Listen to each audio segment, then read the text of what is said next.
Has this ever happened to you?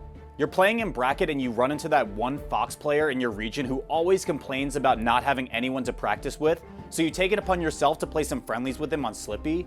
But when the guy shows up, he immediately messages, "Be right back, just getting a glass of water." Then for over 2 hours, you just hear the faint sound of running water and giggling and splashing over Discord. Then you hear a bunch of noise and he starts frantically yelling over his mic something about his magnets not working, and he says, "Hey, have you heard about Surfshark's premium VPN services?" And you're just like, huh? But he finally comes back and just waits there on the character select screen, and when you try to ask him what took so long, he just says that Surfshark has a discounted VPN plan that includes unlimited devices, a no-logs policy, high-speed connections, and 24/7 customer support. And then you're like, dude, can we please play? But he's still not pressing start and instead wants to tell you about the 83% discount you can get by using discount code WALT. And then you realize that's your name, and then you start to get a little creeped out and ask your friend if you can get your money back, to which he replies that Surfshark offers a 30-day money-back guarantee policy. So you're like, wow, that really is actually kind of like a great service. And then he gets really serious and tells you to look at your Melee ISO, and you see that they modified the game so their Fox kills you with any move at 83%. They spawn you in at 83% and replaced every one of Fox's moves with an instant kill button, and you can't win any friendlies now for the next 6 hours because the Fox keeps running away and lasering you? Has that ever happened to you? The JV5 is sponsored by Surfshark.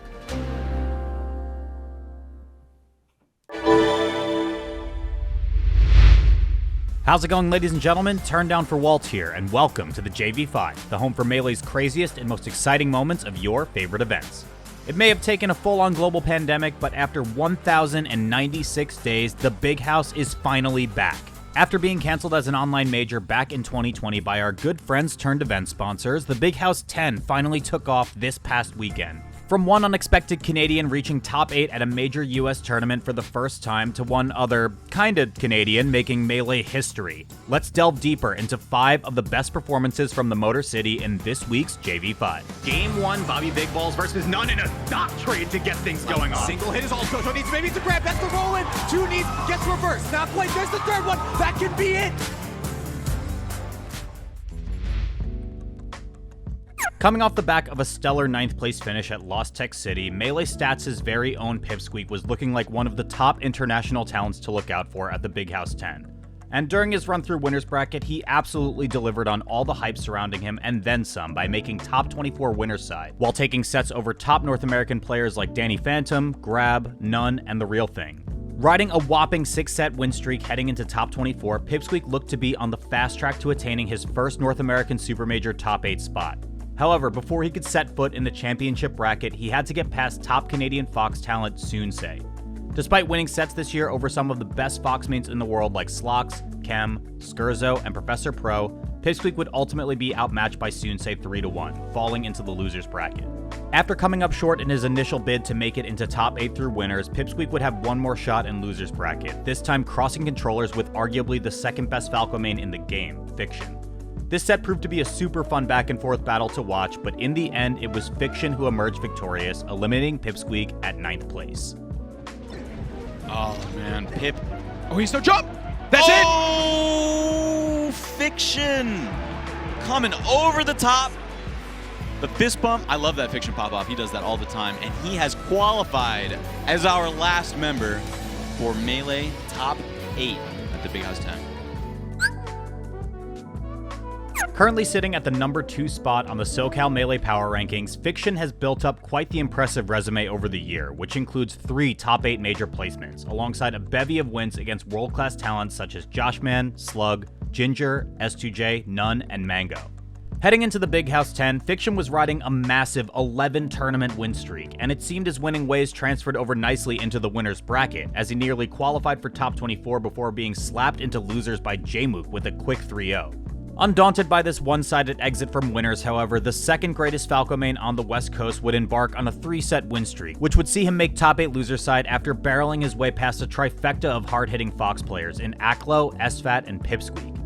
In top 8, Fiction had to contend with Hungrybox, a player that he, according to PG Stats, has only ever taken a single game off of across their 5 offline set history. Sadly for Fiction, that number would continue to rise as he would be eliminated from the tournament at 7th place by Hungrybox 3-0. down throwing, low-key, or like forward throwing or something. Okay, I like these drift back dares, like that full hop, but drift back Ooh, dare. yeah. See, this is where H-Box thrives. That's the one time I would say he should have turned his back instead of just facing forward. Throughout 2022, Sunsei has made some pretty remarkable strides in his career. He not only placed 7th at Battle of BC4, making it the first time he's placed in top 8 at a Canadian national since Rising Stars at EGLX 2019, he also managed to reach the 31st spot on the MPGR Summer 2022 rankings. And after his time in Detroit, Sunsei may very well have made himself into a household name. At the Big House 10, Sunsei entered the tournament as the 37th overall seed. Despite his rather low seeding though, Sunsei would absolutely defy all expectations put upon him by bulldozing his way into winners semis, collecting wins over noteworthy players like Chango, Leffen, S2J, and Pipsqueak. This would also mark the first time he's ever gained entrance into top 8 at a US major. While in winners semis, Sunsei stood opposite the newly minted fellow countryman AMSA, making it their second meeting of the year since GOML 2022 where AMSA won 3-0. Though Sunsei would manage to improve quite a bit on his last performance here by taking a game, AMSA would still prove to be quite the thorn in his side, losing to the 6th best player in the world 3-1. From one top 6 player to another, Sunsei found himself going up against one of the greatest Fox Slayers in the world, Zane.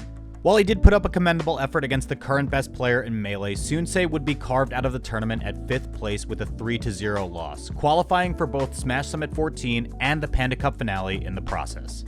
I'm just like in awe. I'm honestly just in awe of Zane's gameplay. And that's a 30 clip. Yeah, that was solid. That was... Yeah, Zane played that great, man. I mean, Sunsei did his thing, though, man. You gotta give it up to Sunsei, man. 5th place at the Big House.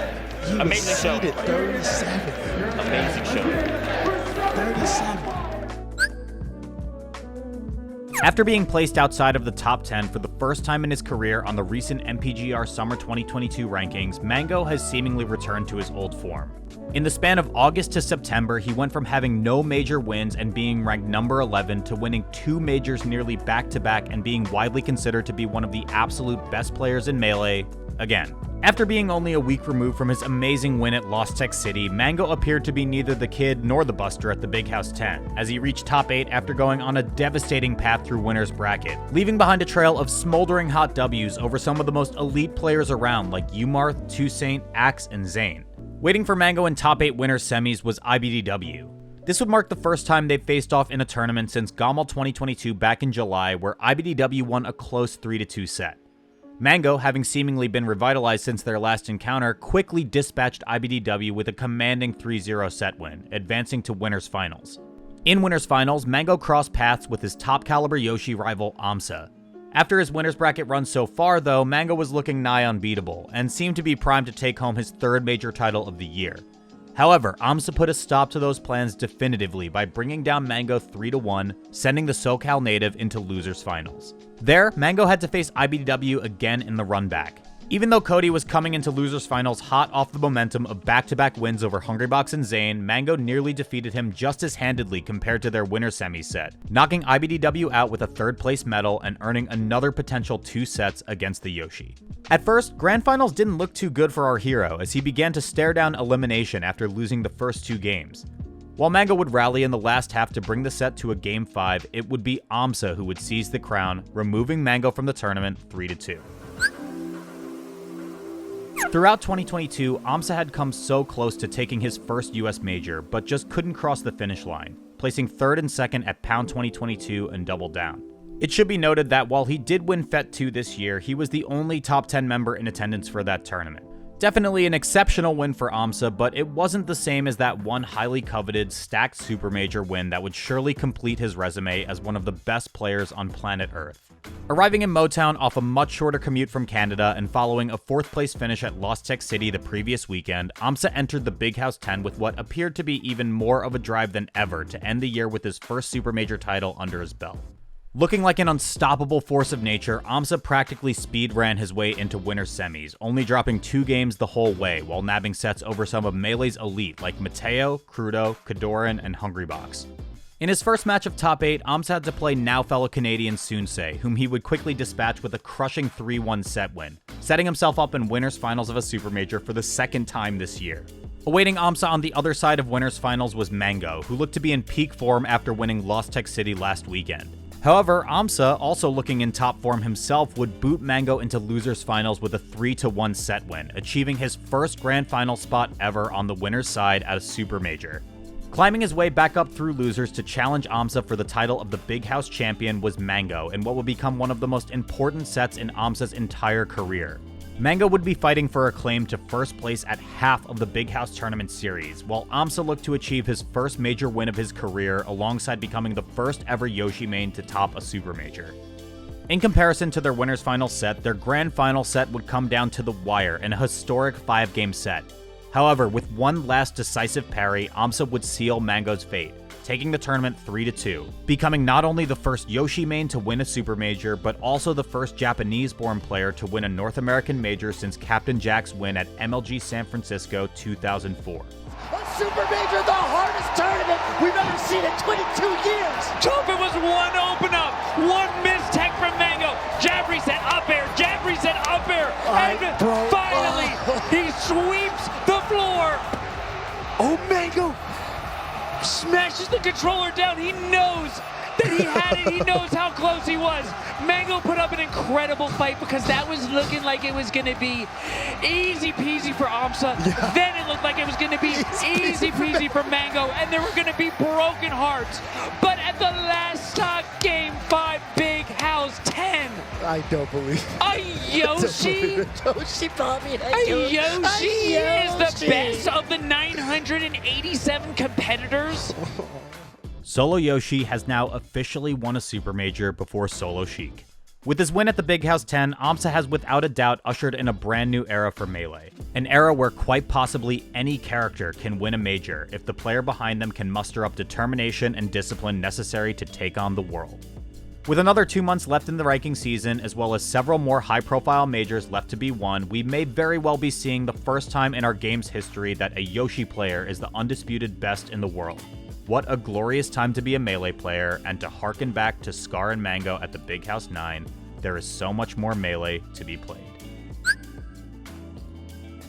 I'm turndownforwalt, and this has been the JV5. If you enjoyed watching history be made at the Big House 10, you should also check out this video for even more Melee madness at Lost Tech City. Were there any Big House 10 moments I forgot to mention, or are there any topics you'd like for me to talk about in one of the next episodes? Let me know in the comments below, or hit me up on Twitter at turndownforwalt.